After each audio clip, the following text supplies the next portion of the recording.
Okay guys, welcome to another Crypto Talk na wala pang title tong podcast ko. And today we have Gio Comia, who is one of the OGs pagdating sa isang NFT project na pag-uusapan natin ngayon called the Bored Ape Yacht Club. Pero just so everyone knows, Gio, before you got into crypto, you were actually and still are in the television and movie industry. Yeah, actually. I'm into the television and movie industry at the same time music industry as well. Music din. Music. Ay, yun hindi ko alam, kumakanta ka or ano? Originally singer. Kumbaga naging ganito siya. Music industry tapos naging part-time ko yung movie industry. Oh, so kind of like that. Okay. Yeah. And then kasi I learned about you because of crypto eh. Yeah. So I just found out your past or your present because of crypto. How did you get into crypto naman? Crypto kasi way back 2016, 2017 nung nauuso yung sa Coins.ph na when you sign up you get free Bitcoin. Wow. Oh. Nagbibigay sila ng Bitcoin. Not one Bitcoin. Of course. Definitely but still. You get 50 pesos worth of Bitcoin when you sign up. Tapos mag-refer ka ng friends, you'll get an additional 50 pesos worth of Bitcoin. So that was a time where I signed up and then trinay ko i-trade yung Bitcoin. Trinay ko trade lang, check lang kung kikita ko or what. Yung the usual na parang you're just experimenting on it, you don't know, you don't understand it, pero you're diving into it. Oh, so yung okay. Time. 2017, you're early. But ito, first exposure sa Bitcoin was way back 2010 pa. Oh, exposure. Wow! Pero ganito siya. Meron kaming computer shop ng tita ko dati sa Fairview. Okay. And then there were like IT schools doon, yung mga STI, EMA, etc. Tapos may nauso doon yung sinabing Bitcoin pizza na transaction. Yes. And then there were like students na pupunta doon sa computer shop, naglalaro ng mga mini games. And then they're earning Bitcoin. Gagawa ka lang ng task, tapos kikita kang Bitcoin. Tapos nag-trending yung Bitcoin pizza na transaction. That was a time na they were trying to offer us Bitcoin for a whole day sa computer shop or 1 hour sa computer shop. Tapos, yung tita ko, syempre siya yung pinaka-may-ari.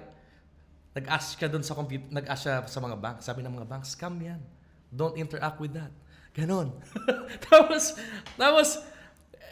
ganon yung nangyari. So, we didn't interact with it. Imagine, baka kung may nakuha kami nun or what.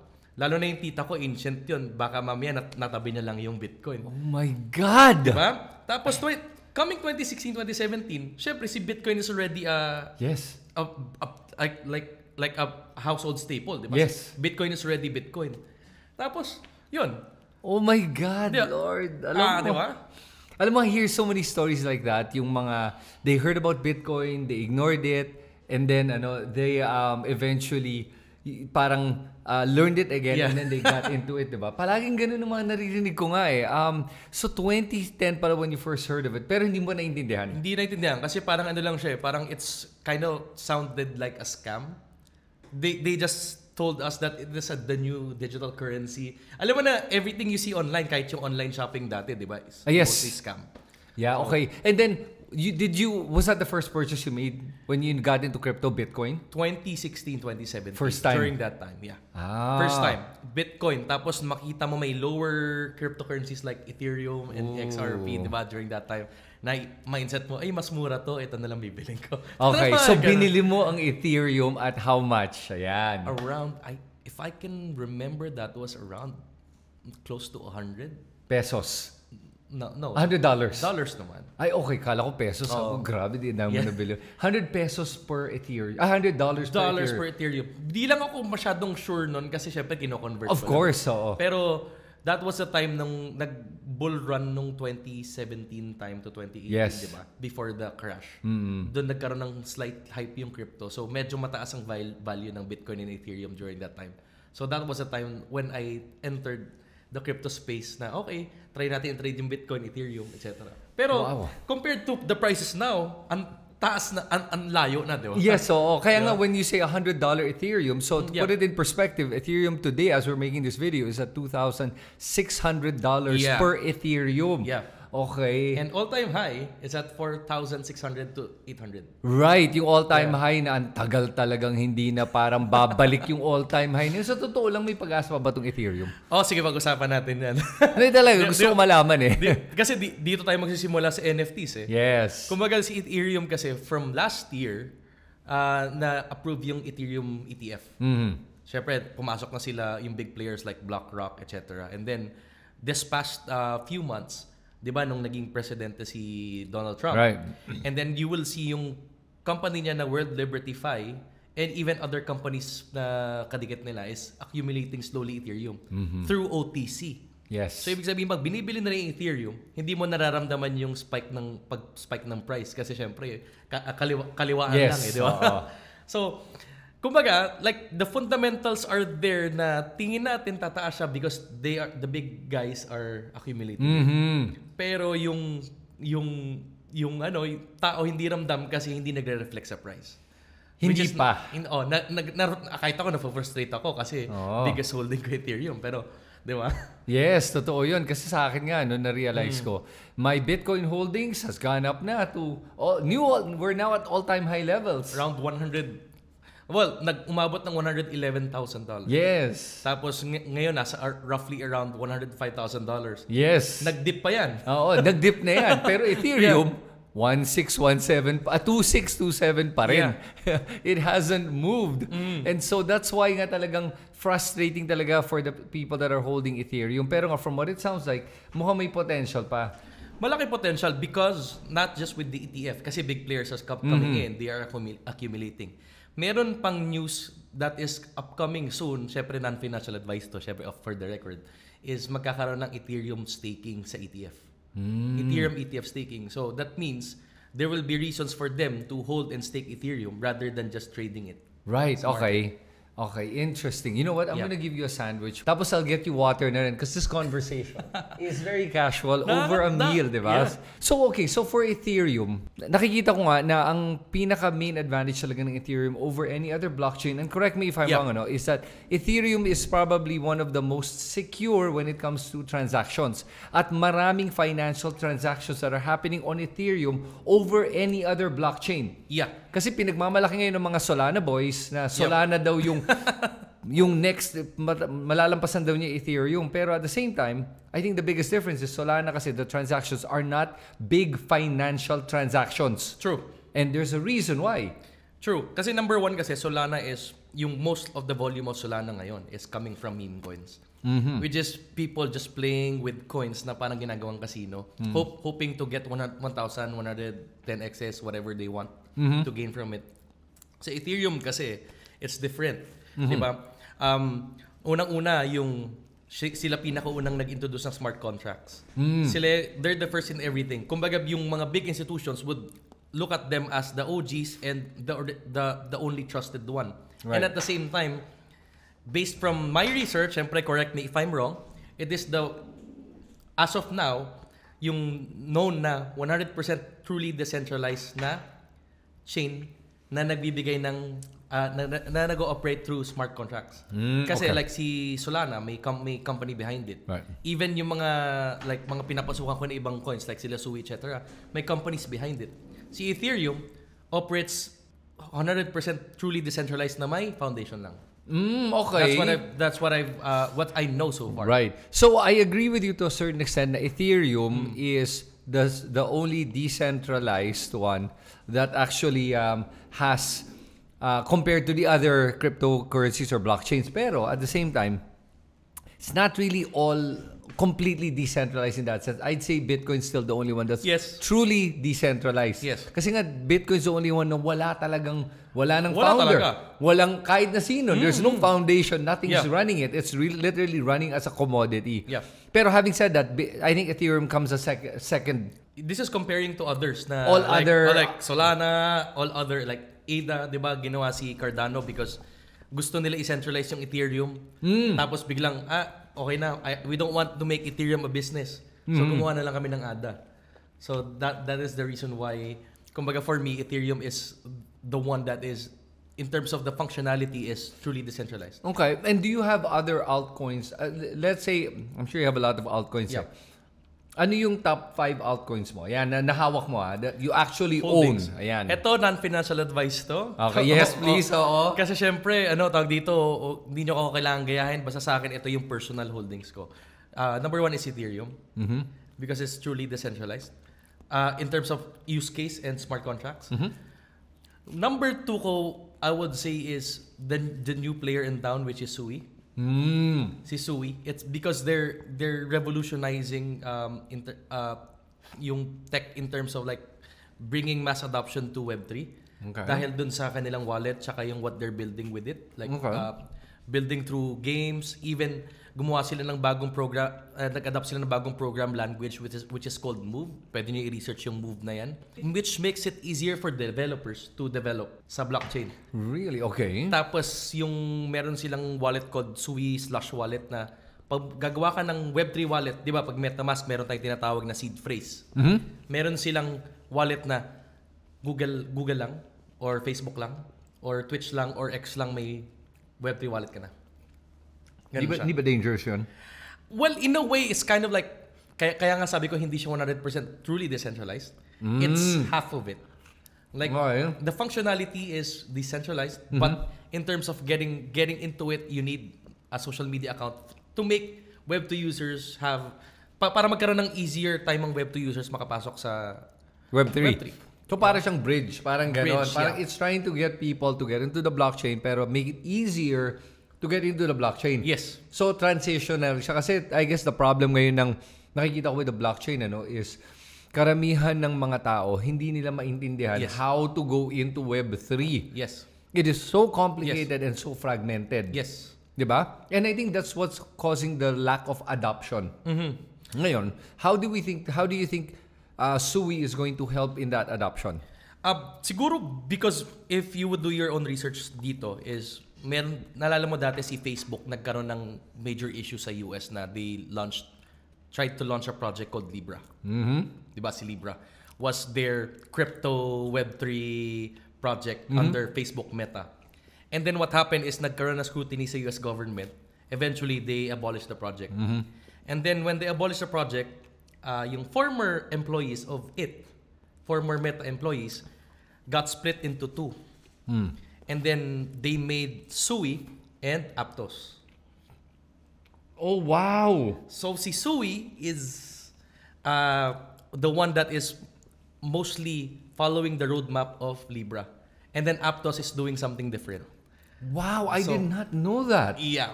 I learned about that siguro not just from research kasi nakilala ko sila nung nakapunta ko ng Taiwan. I met the foundation. And nakita ko yung mga employees nila. Dito ako nagulat. Kasi nung pumunta ako kasi of course, hindi nila kino-confirm na we're Zuckerberg's whatever. Conspiracy theory lang naman yan. I made this theory up. Kasi nung pumunta ako ng Silicon Valley, pumunta ako sa Meta campus nila. Makita mo doon na Zuckerberg likes to hire Asian Americans. Okay. Mostly puro Asian Americans, may Pinoy, Taiwanese, whatever, Vietnamese, etc. Kahit yung wife niya, di ba? Oo nga, I was gonna say, kahit asawa ka niya, Asian eh. Diba? Tapos yung mga employees niya are actually Asian Americans. Okay. Even yung mga dinedeploy sa iba't ibang countries. Okay. Nung pumunta akong Taiwan, they're all from California. May Pinoy na hindi marunong mag-Tagalog. May Vietnamese na hindi marunong mag-Vietnamese. Puro mga talagang American accent. So parang nagkakaroon ako ng self-theory sa akin. Talagang feeling ko baka mamaya secret project ni Zuckerberg or what. Pero theory ko lang to. Pero I don't wanna confirm it, but yun yung tingin ko. Tapos color blue pa siya, blue, and then the logo of Facebook is blue. Right. Diba? Okay. Yun yung Okay. Hindi kasi nasabi to sa SOCMED ko dito lang, first time. Wow. Okay. Yung conspiracy theory mo. Okay. That's interesting. Okay. Yeah. Tapos talking with them, all are based in California. Where is the Facebook office? California, Silicon Valley. So, kumbaga, you just connect the dots. I didn't know Sui was an American company. Yes, it's made in USA. Tapos yung anak ni Donald Trump na si Eric Trump is heavily invested into it. Really? They invested in Sui? Yes. Interesting. Alam mo, pag pumapasok kasi yung presidential family in any crypto project, get ready because as we've talked about in several podcasts already, talaga meron such a thing as Trump and dump. Yeah, Trump and dump. Yeah. Pero at the same time, it's what I'm noticing mostly OTC. Okay. Like even sa Ethereum, di ba? They are accumulating puro OTC. Right. So, instead of the coin pumping, when they bought, parang stagnant lang or nagdadump pa. So, hindi natin alam. Actually, I'm referring to yung mga trades na nangyari, remember? Before, with the Trump, Melania, at saka yung pag-launch sila at pagbagsak ng coin nila. Bumili ka ba nun? Actually, yung Trump lang. Bumili ka? Pero yung Melania, I didn't dare touch. Okay. Pero yung Trump, kumita ka? Oo naman. Kasi nung nangyari, nung nag-launch yung Trump, nasa Japan ako nun. Tapos nilaunch nila yung nilaunch nila yung Meme Japan, Meme Tokyo. Okay. It's an event about memes. Tokyo Tower. Okay. Tapos it launched during that time when I was there. And then sinasabi ng tao, people were like, oh, there's a Trump coin, blah, blah, blah, around 1B market cap, early entry, ganyan. Yeah. Tapos basta early ako nakapasok. Buti na lang naka-exit tayo ng Naka-exit ka. Yan, ikaw yung one of the few na naka-exit. Marami akong kilala kasi na pumasok na hindi naka-exit. Hindi kasi I've learned the hard way. Before the Trump coin, ang dami ko nang ni-round trip na meme coins. Ay. So kumbaga, pagdating ko doon, I'm not gonna make the same mistake again. So alam mo na, basta kumita ka, nag-10x ka na. Okay na yun. Oo, basta masaya ka na, wag ka na maging greedy. Nangyari kasi sa meme coins, parang nagiging casino siya sa mga tao na ang laging target nila jackpot. Yes. Yung nakakalimutan nila, nag-profit na sila. Yun. Ang daming nagpa-profit sa meme coins, ha? Pero hindi nila nakiklik yung sell button. Wala na, oo. Paper profit yun kung ganun. Oo. Parang ang habon nila, kailangan 100x. Tataas pa to, tataas pa to. Pero hindi pala. Ako rin nga, natuto na ako dun well, sa bagay, I think you really have to learn it, with how these things work. Kailangan mo ma-experience. Kasi hindi mo ma-experience yan, hindi mo magagawa yung trigger ng take profit Diba? Yun yung biggest mistake ng karamihan sa crypto. Newbies or even mga matagal na. Yeah. Sobrang tigas ng sell button. Matigas talaga sell button. Parang talagang hindi na sa akin mabilis na rin yun. Pag kumita na out na make money, I'm good. I made money, enjoy the money, di ba? Yes. Yun ang important doon. Okay, so ngayon, let's talk about Bored Ape Yacht Club. How did you get into it? Kasi Bored Apes are not cheap for anyone that doesn't know what they are. Yeah. So, go ahead. Sobrang ganda na story nito. Actually, pumasok ako sa crypto, di ba? Tapos, syempre may Ethereum ka, etc. But during that time kasi, when you're into crypto, lalo na nung early times, even 2020 hindi mo makita ang crypto. You cannot see blockchain. You cannot see what crypto is. Right. Whatever. Like, kunyari, pag sabi mong gold, you know what gold is. Yes. Di ba? So, parang nung time na yun, sobrang hindi ako nag-e-enjoy sa crypto. I don't, parang ano ba to? Ganito. It's just money, digital money na gumagalaw-galaw, ganon. Pero during that era na 2020 to 2021, naghahanap ako ng way paano ko may enjoy yung crypto. Siyempre nagda-trade ako sa mga exchanges na parang okay, this is paper money, sige kung take profit, etc. Bull run, take advantage of it. Pero nung time ng around early 2021, na-discover ko yung NFTs. Sabi ko, what is this? Is this the next big thing? Kasi parang ano na siya, digital property, tapos may picture. Yeah. Siyempre ikaw, parang wala kang makita from crypto. Hindi ko makita Ito, nakikita mo. Okay. Diba? I like that. Nakikita mo. So, I see what I'm investing in. Yeah. Parang ganun siya. Pero hindi, for me, it's an investment kasi you're not after the profits of it. But yes. It's more like, I wanna see what yung binibili ko. Yep. Ganun. So, nung time na yun, nag-dive in ako slowly into NFTs. Nakita ko to si Bored Ape Yacht Club nung nagmi-mint. Hindi nagmi-mint out. So, hindi ko pinansin. Hindi ko siya pinansin. It took one week to mint out. Tapos halos walang pumapansin hanggang sa bigla na lang siya nag-mint out. Tapos during that time, nagkaroon ng small hype, umabot ng mga around 0.4 Ethereum, tapos pinag-uusapan ng mga tao. Ignore ko pa din. Kasi sabi ko, mataas na ang presyo, 0.4. Ang taas na ng presyo nito, ganito. Ang taas na. Tapos parang hindi ko nabibili niyan. So, ang ginawa ko, chinek ko yung ibang NFTs, yung mga new mints, yung mga Dogepound, sila Cyberkongs. Although naging maganda naman performers ng mga yan. Pero it never came close to Bored Ape Yacht Club. Hanggang sa parang nakikita ko si Bored Ape Yacht Club, naging 5 ETH na, 10 ETH, Hanggang sa, Hindi ka pa rin nakabili? hindi pa rin ako nakabili kasi pinanood ko na lang eh. Oh my Pinanood God, ko na lang okay. Hanggang sa parang, dito ako nagkaroon ng conviction play na kukuha din ako niyan. Nung nakita ko na yung favorite player ko, si Steph Curry, nag-board ape. Yun yung nagdala sa'yo. Kasi ever since even before pandemic na, fina-follow ko talaga si Steph Curry. Okay. Original player ko si Kobe Bryant. Eh. Okay. Tapos biglang si Steph Curry yung parang kalaro lagi ni Kobe Bryant sa preseason. Okay. Tapos siya lang yung may factor sa akin na parang yung paano niya nagawa yung shot na yun? Ganun. So, Right. Yun yung story of it. Tapos si Steph Curry, bumili siya ng blue board ape. Tapos nag-trending sa social media. Nag-news, na feature pa sa iba't ibang television show sa America. So I was like, oh shit, parang sana bumili ako. Ganon.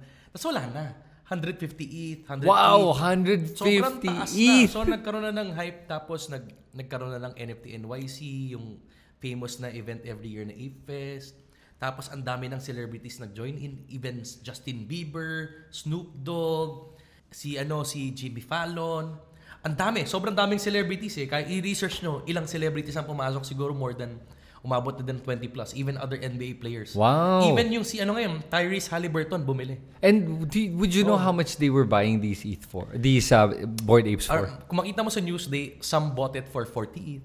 100, Wow. 100 ETH. Oh my Justin God. Bieber, I think, bought it for like 100 ETH. Wow, Hindi ako sure, grabe. Pero around that time, si Steph Curry bought it around 40 plus ETH. Wow, okay. Parang yun doon nag-start yung pinaka-trend eh. Okay. And then during that time, sabi ko, okay, sige, I will have my own board ape someday. Ganun na. Okay. Naging minanifest ko na siya. Okay. Pero ginawa ko is just, of course, naging dinocument ko yung crypto journey ko. Nag-trending ang Axie Infinity. So parang yung NFTs naging meta na. Naging play to earn. Metaverse, Play to earn. Lahat tayo, mostly sa Pilipinas, alam natin na Axie Infinity. Hindi ako kumita doon, by the way. What? During the heyday of Axie, hindi ka kumita? Kasi you keep on re-rolling it eh. Di ba? Yun yung sakit ng Kumita ka na, binabalik mo pa. When you could have, dapat out ka na. Tsaka, same time, yung makakonsensya ka, you want to support more scholars. Yes, Of course, as a Filipino, di ba? Parang, you're changing a lot of people's life. You're thinking na parang, yes, I'm earning from it, but I want to change a lot of people's life because this is, nag-trending siya eh. Yes. So parang, ang sarap, nakikita na ako, makakatulong pa ako. Oo. So, inulit-ulit ko siya. Okay. Ang nakakataba sa puso ang sarap sa feeling eh, di ba? Na parang you're helping people. Yes, especially during the time of pandemic. Yes. Tapos, naging, in a way, advocacy ko siya nung pandemic na I went in this industry because it's changing people's lives. Di ba? So, yun, umaabot ng Axie Infinity and then hindi tayo kumita doon. At least kumita yung scholars. Right. Kasi sila, cash out lang cash out. Yeah, no. Pero, nung nagkaroon ng trend, etc., nag-die down, nag-crash na sila FTX, etc. And then, I thought of it na document ko na lahat ng ginagawa ko, make it as a career, yung crypto, na parang, lalo na nung na-research ko yung Bitcoin white paper that it is created for us people, na para hindi tayo nagpapakain sa centralized entities. Yes. I became a fan of it. So naging advocacy ko na rin siya behind the scenes na okay, ito na talaga yung gagawin ko. Ganun. And then documented it. Nag-i-invest pa ako sa sarili ko para mag-abroad para to have more knowledge, connections, etc. sa iba't ibang countries. Hanggang sa eventually natutunan ko yung how to deal with people na okay, network pala talagang isa sa mga biggest factor sa crypto. Yes. Just like traditional business na when you build your network, it will build your net worth generally. Oh, I like that. Yeah. When you build your network, you will build your net worth. Yes, technically. Oh, wow. I love that. Yeah, di ba? True. Technically. So, when I met the right people and connecting the right people, na syempre, nagpumunta ako sa Binance Turkey, Istanbul. I met a team there na may magandang binibuild na project, and then from Taiwan na may mga pool of investors na naghahanap ng gustong project. Ginawa ko isa, I just bridged those two people and then they were happy about it. Okay. And then during that time, sabi ko, oh, I have enough to buy a board ape. Oh. So, ganon. So you had the ETH. You were building up your ETH na at that time. Yes. So and then they gave me enough to get me my own Bored Ape. Wow, ang galing, just through networking in crypto communities. Yes. And then shout out to J-Bond din. Yung conviction ko naging mas malakas nung tinanong ko kay J-Bond yung everything about how Bored Ape works. Kasi syempre, my only conviction was Steph Curry. Okay. Diba? Tapos, pero nung nalaman ko yung behind the scenes, this is how it works. Mamaya pag-usapan natin yan. It made me confident enough when I got enough ETH, kuha ko Bored Ape. Wow, okay. And then, the Bored Ape I got is similar to Steph Curry's. Oh, really? You picked it talaga? Yes, same background and same color. Blue ape and then yellow background. So, what was the number of that Bored Ape? It's 2622. 2622. Yeah. Okay, kala ko 2662. Perfect. Pero po okay yan So 2622. 26. And then ano yung rarity niya? Rarity niya is around Top ano siya? Top ilang? top 4,000. Wow, okay. Kasi in getting a Bored Ape, ito pag-usapan natin. In getting a Bored Ape, it's supposed to resonate with you din. Yes, more than anything dapat more than anything. Yeah. Hindi siya about the rarity. Dapat ito talaga yung gusto ko. Okay. This represents me. Kasi it's having a Bored Ape is more than just getting it because mahal siya. Right. It's about making it part of your brand sa Web3. Right. I totally agree. Honestly, I've been looking at Bored Apes. Kaya nga natin ginagawa itong podcast. Kasi I myself have now been interested dahil sa'yo into Bored Apes. I've never considered buying any NFTs before ever. Kasi nga, nakikita ko nga right now with the NFT, especially now, medyo honestly, bumagsak talaga yung interest sa NFTs. Yes. And it became a fad. Yeah. Okay. So you bought it after the fad. After the fad. Okay. Yep. So that means may conviction ka talaga at binibili mo siya not to speculate or to profit or to invest, but more an investment in something that you consider valuable. Yeah, that's what I said. Investment in network. Because having it, magkakaroon ka ng wide network. Okay. Because ilan yung members ng Bored Ape Yacht Club in the world? Even celebrities own it. So, right. And yun, once I had it, biglang lumawak agad yung network ko. Day one. Pero Bored Apes is a very exclusive community if you think about it. Yeah, it is. Because there's only 4,900 plus Bored Ape members. Yes. Kasi syempre may iba, multiple yung they buy Bored 2, Apes, 3. So pag tinignan mo, konti lang talaga. So it's very exclusive. How does it widen your network? Or is it because it's parang the premier NFT community? It's two things.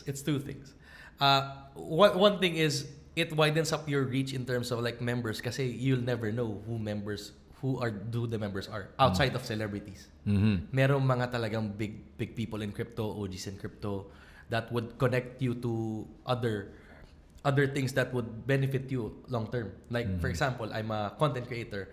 I'm someone who's building a career in it. So nagkakaroon ka ng opportunities where once they learn about you, iba yung feeling eh. It's a culture, Web3 culture. Lalo na pag you're kapwa member, like, oh, you're also an ape. So, what do you do? Ganyan, kwentuhan kayo. You're a content creator. Oh, I know a project that is looking for content creators and you might help. Ganyan. Ganong levels. Okay. Kunyari, founder ka. You're also creating a project. Oh, I can connect you to some VCs that might be able to look at your project that you're building. So it's something na parang may bias agad. Okay. May bias agad kasi you're an ape. And ito yung malupit. A lot people from outside of the club look up to you. Lalo na yung mga nakakaalam sa space. So, diba? So it's a status play, would you say? It's a status play. Like kunyari, di ba, if you're talking about airdrops, ang kilalang airdrop lang na binigay sa Bored Apes is yung ApeCoin, which is made by Bored Apes also. Okay. But ang dami pang mga airdrops from third parties to give to Bored Apes. Because if they get one, most likely they will tweet about it, they will talk about it, and then these are people with influence.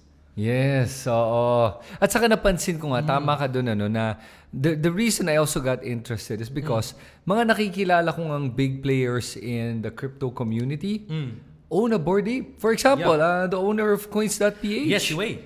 Oo, owns a board ape. I've Yeah. seen his board ape. Yeah. Ganda, Yeah. di ba? So, and he was very proud of his board ape. And parang nakita ko nga na this is something that I don't recommend people buy Of unless talagang you resonate. Tama yung siya mo, resonate That's with right. that character. Oo. So, it's not about rarity. Although, hindi mo mas mabilis ibenta kung rare o mas mataas. Not really. Oh, not really. Okay. It's ang mabilis mabenta dyan technically yung look niya. Kung gets mo. Right. Yung look na talaga. Kung nagustuhan ba ng tao, Oh, yes. it resonates with more people. Yeah. So it doesn't matter if it's more rare or Doesn't more matter. common.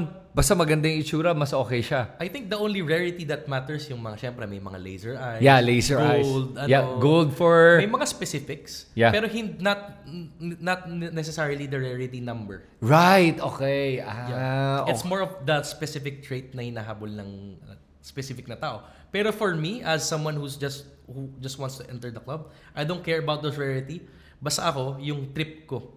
Happy ka doon. Happy ako doon. Kasi it's the only ape na medyo malapit kay Steph Curry. I see. I love it. I love how, if Steph Curry's ever gonna listen to this podcast, he's gonna be like, oh my God, I found my number one fan.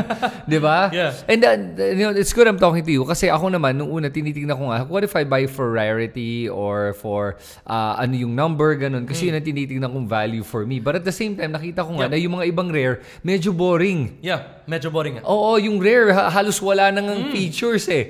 Yung color is bland eh. Minsan nga, the cleaner, the better. Okay. Kasi di ba parang if it's super clean, ang sarap niya i-display. Isipin mo, you're gonna put your ape at the back. Okay. Ano yung feeling mo, yung magiging happy ka na naka-display sa likod? Yun. Or suot mo na t-shirt mo, or di-display mas profile picture mo. Yeah. You're happy with it, you're proud to put it out there. So, Right, okay. ganun siya. Pero for the people that are watching naman na hindi maintindihan yung value ng NFTs and having a board ape, for example, kasi this is one of the criticisms they have eh. Yeah. Na, JPEG lang naman yan eh. I can easily get that JPEG, can't I? Yeah, dati ganyan. I have to agree na ganyan ang perception dati. You can just screenshot it, JPEG, screenshot, pakita, profile picture, etc. I can put it here right here. Pero right now kasi, the space is maturing. Okay.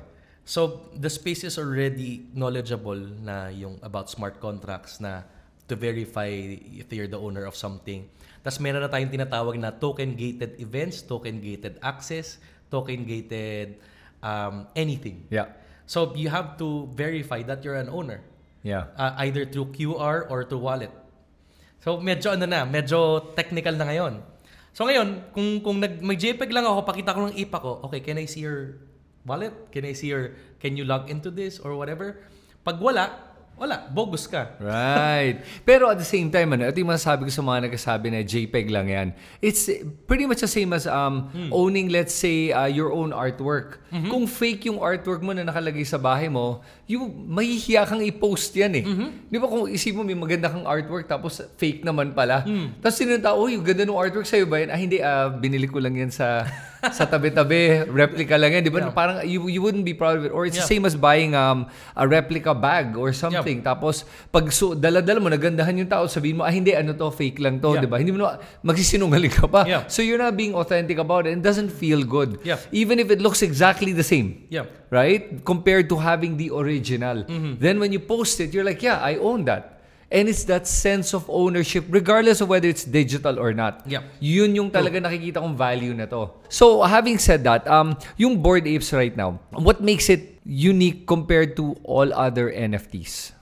For me, number one is the culture. Okay. Culture. Kasi ganito siya. Ang daming NFT communities out there. Uh-huh. Nakikita ko doon sa mga communities is mostly are money-centric. Money-centric. Number two is when you go to their events, kanya-kanya. Like, parang feeling mo pag pumasok ka, it's hard to really navigate yourself around even if you're an owner. I don't want to mention other NFT. Oh yeah, wag na. I don't want to mention. We don't need to. Sige. Pero with Bored Apes, pagpasok ko pa lang sa event, "Uy bro, are you an ape?" Yung may talaga agad. May welcome factor na agad and you feel you belong. Wow. Okay. Tapos parang yung when you're there, like everybody just celebrates everybody. May ganong culture. It's all about that culture. That's why sobrang love na love ko from I've been here over a year sa Bored Ape. Talagang sabi ko, okay, this is my club. This is where I'm supposed to be. And every year may sineselebrate pang major event which is Ape Fest. Okay. Which is happening in Las Vegas this year, by the way. When? October 25. Okay, I'm booking a ticket. Las Vegas. Yeah, masaya. Yeah. I have to say that it is, for me, naka-attend na ako ng crypto events in the world. It is the most genuine and authentic crypto event I've attended. Really? In the world. Okay. It's like it's less about business but more about building your community network and just having fun. Right. Okay. Yeah. So it's genuine. Genuine. Hindi siya yung parang I'm just here to let's make money. Hindi. Let's literally just, hey, let's bond. Let's get together. Kasi yung make money naman, ano naman yan eh. Like pag magtropa na kayo, alam mo yun, it's just gonna be casual eh. Pero yung binibuild mo doon is yung camaraderie, yung mga ka-vibes mo. And then mostly just yung mga tao doon talagang magkakasama na lang din eh. In the Philippines, how many Bored Ape members are there? Around, as of now, 50 plus. Ang dami ko na-recruit eh. 50? Ikaw nagre-recruit? Ilan na na-recruit mo? Originally, nung naabutan ko sa Bored Ape sa Philippines, sa J-Band yung founder eh, sa Bekada. That was around roughly 30. When you got in, 30 na? When I got in, around 30 plus. Tapos ang ginawa ko is, I encourage my fellow content creator friends, starting with them to get their own ape. Mostly mutant apes. Okay. Ito yung kailangan malaman ng mga tao. To be a member, you don't need to get a Bored Ape. You just need a mutant ape because it's already part of the club. An ape is yung tawag nga namin, an ape is an ape. Having a Bored Ape or a mutant ape grants you membership to the club. That's it. But does mutant ape have its own membership or club? No, it's the same. It's the same. The only difference with Bored Apes are, number one, branding. Mm-hmm. If you're building your IP, syempre. Tapos siguro yung prestige na in terms of getting airdrops na parang mas malaki lang siguro allocation mo or what. Okay. Pero the treatment of members, whether you're a mutant ape or Bored Ape, tropa. Okay. Tapos walang difference. Okay, so ilan ang members dito na Bored Ape versus ilan ang mutant ape members? Yun ang hindi ko ma-distinguish. Basta they're over 50 plus. They're over 50 plus total. Yeah. Okay, wow. Yeah. Okay, that's interesting sige, napapaisip talaga ako dito kasi yun ang ano ba difference ng Bored Ape sa mutant ape? Ganito kasi ako if I would ikaw mismo nung nag-usap tayo, parang you're clinging towards a Bored Ape. I am. And then parang you have a brand. Yep. So and then you like collecting paintings. Kumbaga parang having your own, I think, is beneficial to your what you do. In terms of like building your brand, lalo na you're creating a lot of crypto contents. Yep. Di ba? Lalo na this is your other channel na you're reaching more people and then they see you have it and then it's gonna add to the value of whatever you do. Okay. Kumbaga public perception. Mm-hmm. Di ba? Once the public sees na, okay, this guy made it already. This guy, I have to listen to this guy kasi meron siyang ganun. Right. I remember when I put my Bored Ape at my back pag nagko-content ako, it created a lot more like prestige and trust between my viewers. Kasi I'm not talking, hindi ako yung nagto-talk shit lang. May pinapakita ka na parang yun yung result mo. Right, okay. Hindi siya pera, pero it's an asset na if you know, you know. Right, okay. Interesting. Ako naman, for me, I've never put value much in yung a lot of mga things in terms of material things. Pero may nakita akong interesting dito sa Bored Ape that made me interested that I'm willing to pretty sure I'm gonna get one I'm very close to getting one.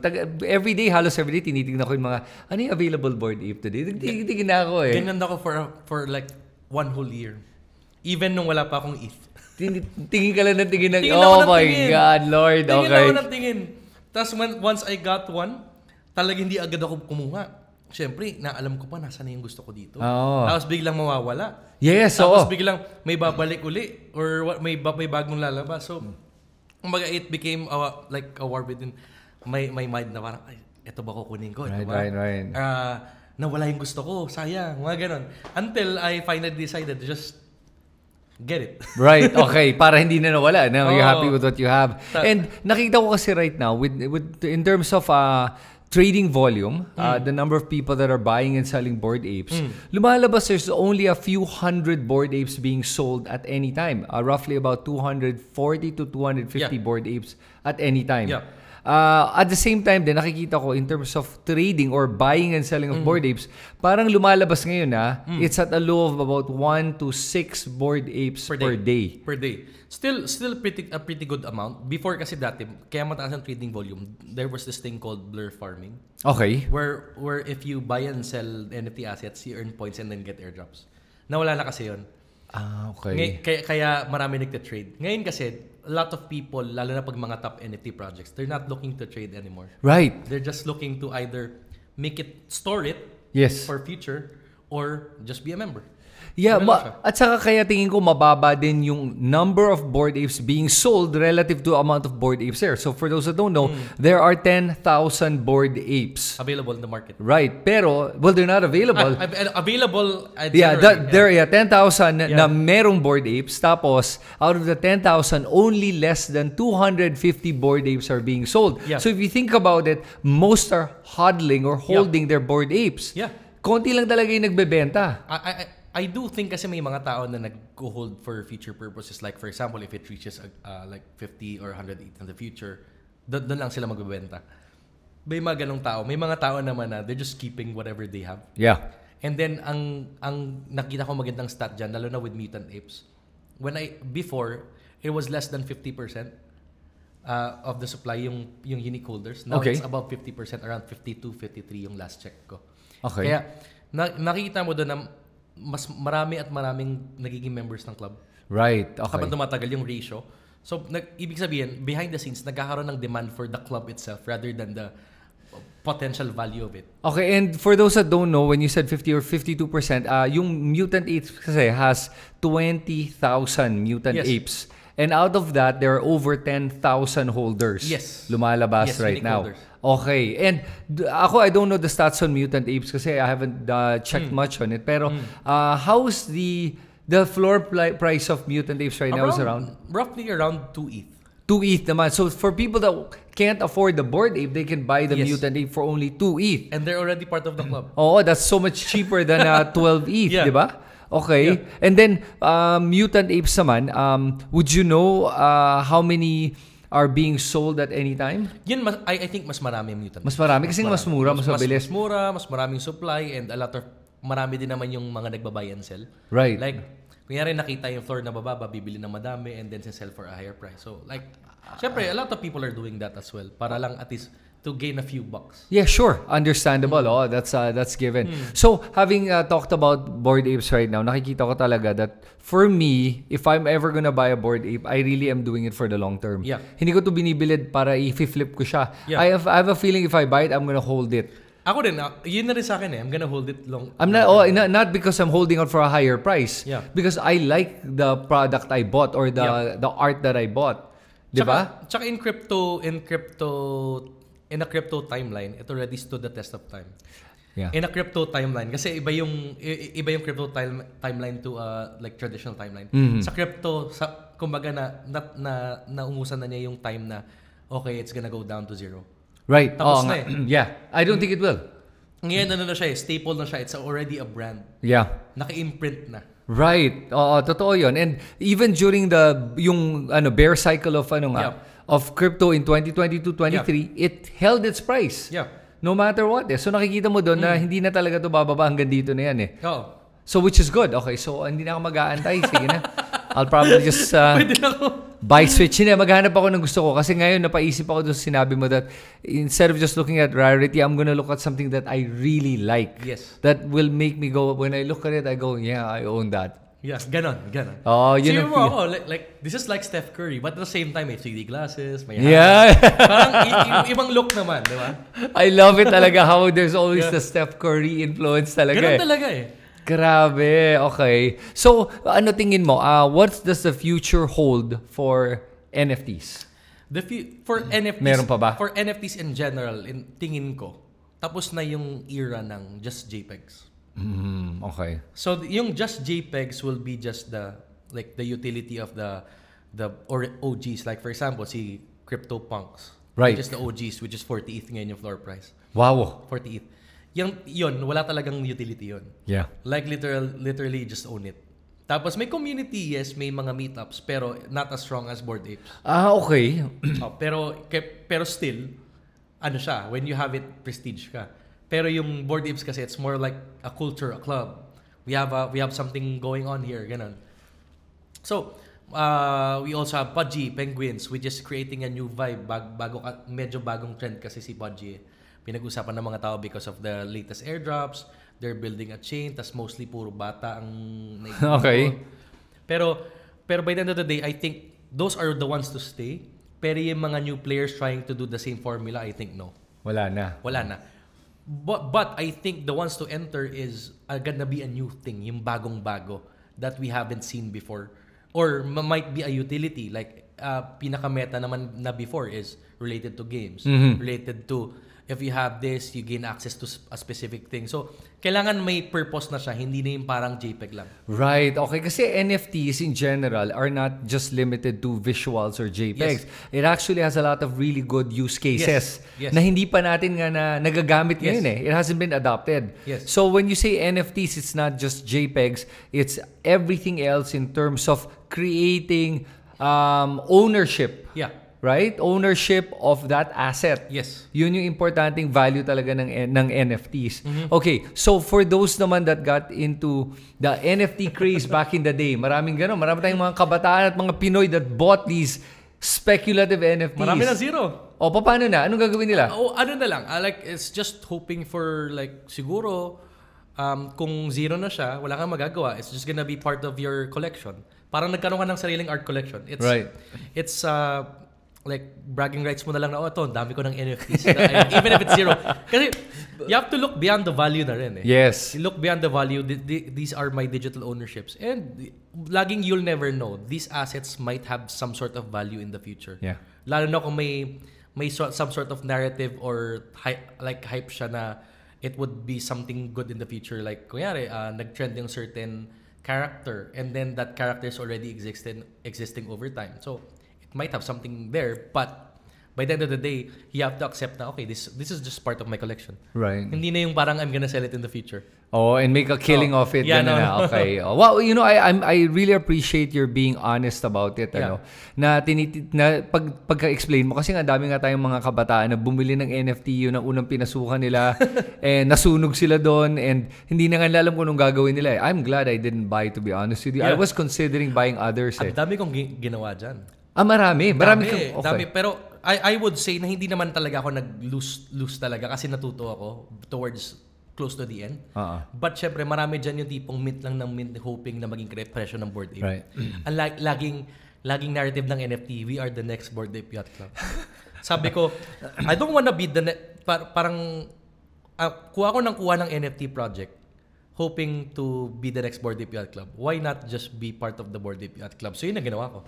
Yun, I love it. Okay, sige. So do you own any other NFTs or are you part of any other communities? Well, I'm also part of Pudgy Penguins. You are, Pudgy okay. Penguins, kasi it's a different vibe. Pero iba pa rin talaga sa akin yung apes. May special talaga. Kasi may hugot eh. Mukha nga. And when I hear you talk about it, I can really feel your passion towards the Bored Ape Yacht Club eh. So yung suot ko pa ngayon, it's a ape jacket, di ba? And this is a really cool jacket dahil you could verify there's only 500 of these jackets, di ba? Dito nakalagay 500. And then, dyan sa jacket, nakalagay yung And pag na-scan mo yung NFC niya, lalabas yung ownership. Mapapakita talaga yung ownership. Yeah. And this is in partnership with BMW. Imagine, Bored Apes nakipag-partner sa mga traditional brands. Wow. BMW, meron din si Bape. Okay. Yung sikat na clothing brand sa Japan. Aha. Si Bape and many more. Kaya it's already made its mark sa industry na even non-crypto natives know it. Okay, that's amazing. Actually, it's made itself into the mainstream eh. Yeah. And I think that no matter what happens now, like you said, may floor na nga yung Bored Apes. Nakita na natin yung floor. I can't imagine it going lower. Yeah. Kasi nga, hindi lang, not just about the demand. The fact that the supply is limited. Yeah. Kumbaga, walang nagbebenta. Yeah. It's gonna take them a big number for them to even want to sell it. Yeah. So the fact that nobody's selling and you're part of that 5,000 people, 5,000 na community is what makes it valuable. Yeah. Yeah. So with that, I think I'm gonna end this with siguro I'm at 8 I think I'm about 90%, baka mapabili ako. Maybe the next time gumawa tayo ng Crypto Talk, meron akong Bored Ape Balitaan mo ako. Tapos meron ditong sikat na Bored Ape restaurant sa Pilipinas.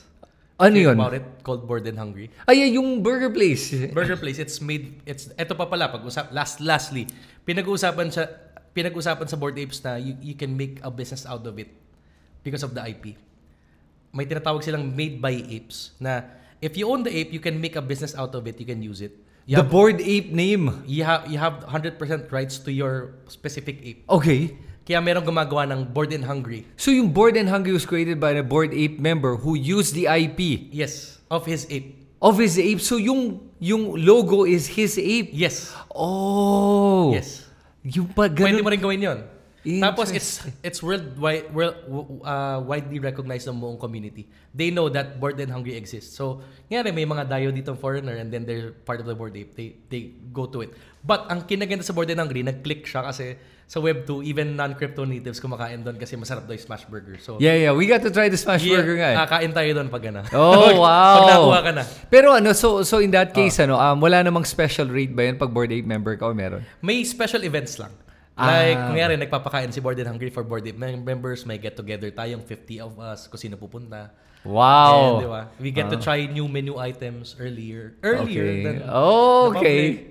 Interesting. Kasi ikaw magbibuild ng utility. If you're the owner, you're the one to build the utility for Bored Apes. I can make my own t-shirts. Yes. I can do whatever I want. Yes. I have so many ideas already.